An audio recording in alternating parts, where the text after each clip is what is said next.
Pozdrav svima i drago nam je da se ponovo vidimo. Danas vam želimo pokazati moćno prirodno gnojivo koje možete sami napraviti kod kuće i njime prihraniti svoje biljke rajčice, paprika i krastavaca, za brži rast, jači korijen, jake i zdrave listove, masu kvalitetnih cvjetova, a poslije za duplo više zdravih i kvalitetnih plodova i veliku otpornost na sve štetnike. Bliži se ljeto i biljke se uveliko pripremaju za plodonošenje. Biljkama će sada biti potrebno mnogo hranjivih materija, čiji nedostatak može usporiti njihov rast i razvoj, pa im je potrebno kontinuirano dodavati prihrane, da bi ostale snažne i zdrave. Veoma važno im je obezbijediti mnogo dodatne hrane, koja će im dati što više potrebnih nutrijenata, da što bolje iznesu sezonu i za što više zelenih listova, masu zdravih plodnih cvjetova, što bolje plodonošenje i što veću otpornost na sve štetnike. Da bi stabljika bila jaka, listovi zeleni, a plodovi jaki i sočni, vaše povrće treba mnogo nutrijenata, koje će uzeti iz zemlje, stoga je veoma važno kontinuirano obogaćivati zemljište, da biste imali što zdravije i što kvalitetnije povrće. Vođeni rezultatima od prošlih sezona, ovo prirodno đubrivo pripremamo svake sezone i dodajemo ga svom povrću 2 do 3 puta u sezoni i veoma smo zadovoljni postignutim rezultatima, stoga ga toplo preporučujemo i vama.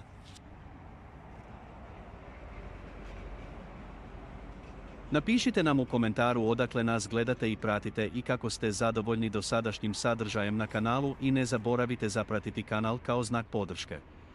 Hvala!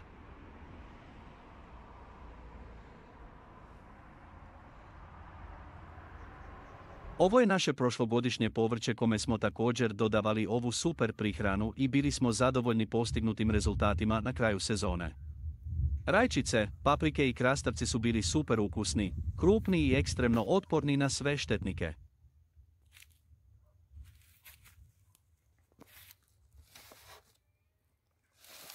Svaki vrtlar ima svoju omiljenu prihranu za rajčice, paprike i krastavce, ali prijedlog je da se koristi ono koje je bogato sa dušikom, fosforom i kalijem, ali također i ono bogato kalcijem i magnezijem.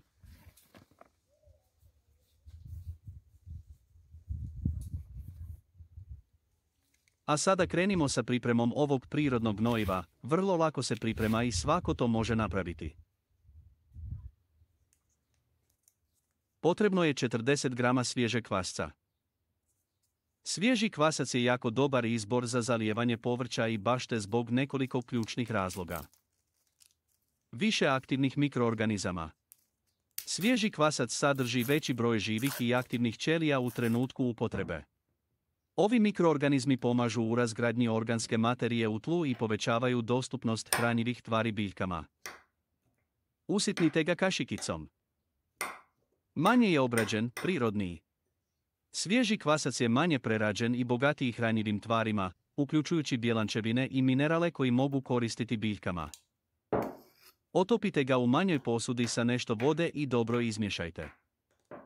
Brže fermentiše i pokreće procese u zemlji. Kad se svježi kvasac zalije preko zemlje, on brže počinje fermentaciju, stvarajući korisne nusprodukte poput vitamina B, enzima i ugljičnog dioksida. Ovi proizvodi stimulišu rast korijena i korisnih mikroorganizama u zemlji. Dodajte 1 kašiku šećera i opet promješajte. Šećer u smjesi je važan kao prihrana, ali umjereno, jer kad se doda u zemlju razdvaja se na fruktozu i glukozu. Glukoza je snažan izvor vitalnosti za biljke, kao i građevinski materijal poput proteina za ljude. Važan uvjet za asimilaciju šećera je prisutnost ugljičnog dioksida u tlu, a tu će nam pomoći kvasac. I na kraju dodajte 1 litar mlijeka i sve opet promješajte. Mlijeko u smjesi je veoma važno, jer sadrži kalij, kalcij, sumpor, fosfor, magnezij, bakar, mangan, željezo i druge elemente. Hranjive tvari u mlijeku su savršeno izbalansirane i omogućavaju biljkama optimalan rast i poboljšavaju imunitet.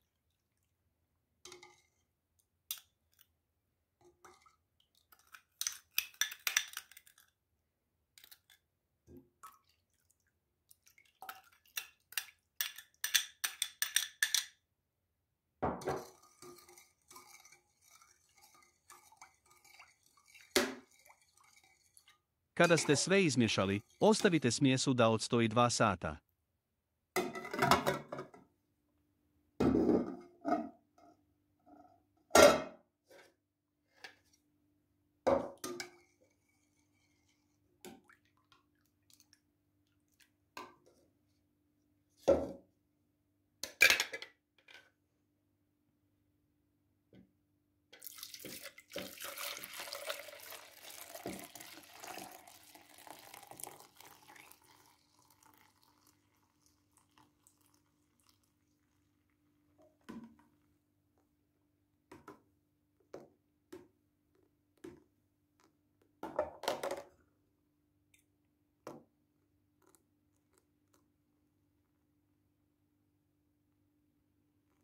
Nastavimo sa daljom pripremom.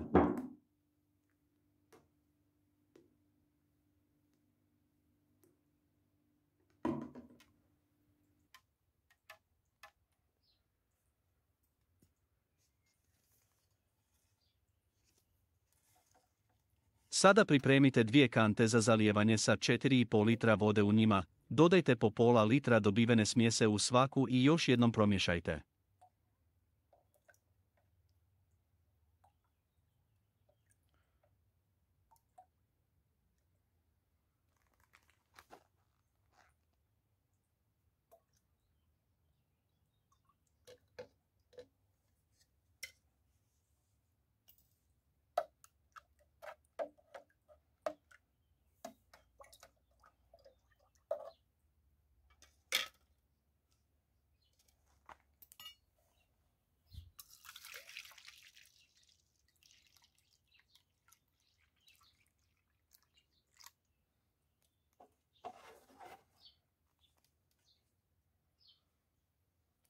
Smjesa je sada spremna, možemo krenuti sa zalijevanjem naših biljaka.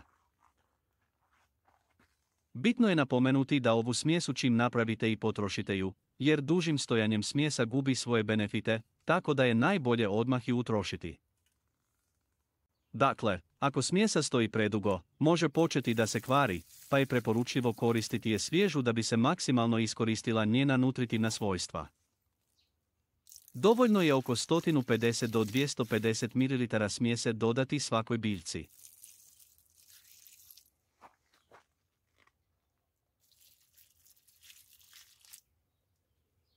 Ovom smjesom možete zalijevati vaše povrće 3 puta u sezoni, za vrijeme presađivanja, masivnog cvjetanja i za vrijeme obilnog plodonošenja. Od lako dostupnih sastojaka koje svi vjerovatno imate u svojoj kuhinji, i nešto vode napravite ovu magičnu smjesu i vaša bašta može da procvjeta kao nikada do sad. Ovo je jednostavan, jeftin i vrlo učinkovit metod da se povrće gaji na zdrav i održiv način.